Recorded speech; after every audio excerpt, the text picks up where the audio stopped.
Hi, in this tutorial I'm going to explain the settings for motion tracking, which are grouped into a pre-tracking menu on the left and a post-tracking menu on the right.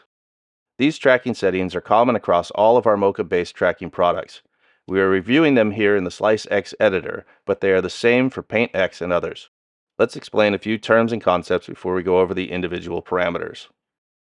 When we're tracking, the movement is modeled in two different ways. When we choose to track in Translate Scale Rotate mode, the tracker is solving for the X and Y position, simple 2D rotation in the Z-axis, and the overall scale, but ignores perspective distortion. The perspective mode adds perspective distortion to the mix and is the setting you will most commonly want to use. The benefit of tracking in perspective is that when you want to track an extreme rotation or movement, we'll better follow the motion of individual shapes and textures within the tracking area. If you were just to try and match that motion with the Translate Scale Rotation mode, the shapes will most certainly lose their connection to the image due to the lack of distortion.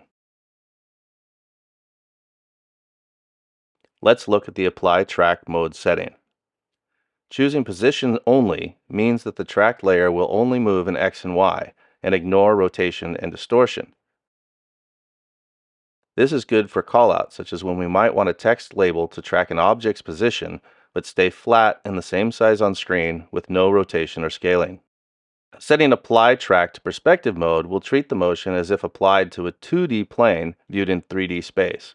It will effectively warp the shape mask with 4 corner points to better map to 3D surfaces. To reiterate, tracking model and Apply Track mode should be set to perspective in most cases, with the exceptions being text callouts and some specific effects. So now let's track this sword using a detailed shape mask. As mentioned, we will use the perspective tracking model and set Apply Track As to perspective mode as well, and then we can track it. We can see after tracking that it's working quite well.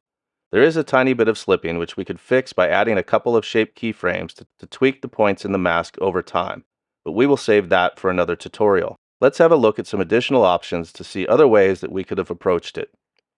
If you are tracking a very small shape, sometimes there simply isn't enough information to get a good track from the shape itself. In this case, we can change the Track Shape Oversize property, which will expand the tracking area outside the shape mask. This ensures that the tracker will have more details to use for calculating the motion without affecting the way the clip is masked. We can also change the Track Shape Overlay opacity to give us a clearer view of the underlying pixels.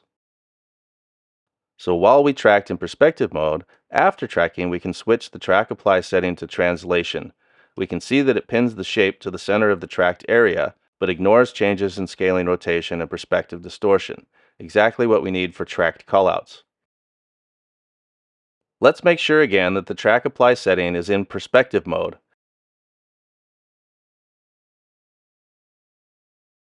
and then have a look at the track smoothing parameter.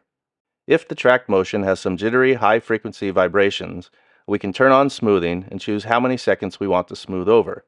In this case, the results were already smooth. Copy track data and paste track data allow us to copy motion tracking to different layer groups, such as 2 different groups of strokes in PaintX, or between instances of SliceX. After choosing Copy Track Data, we can immediately see that Paste Track Data is available in the right side menu, indicating that the tracked motion was copied successfully and is now available for pasting. The next settings here are for solving specific problems with bad tracking solutions. For example, if a track fails halfway through, generally you want to stop the track, move the playhead to the last good frame, and then use the Delete Track Data Forward function to clear the unusable tracked motion. We can then try other approaches to create the second part of the track by changing the shape somewhat or choosing a completely different area of the image. The details of this will be covered in a separate tutorial.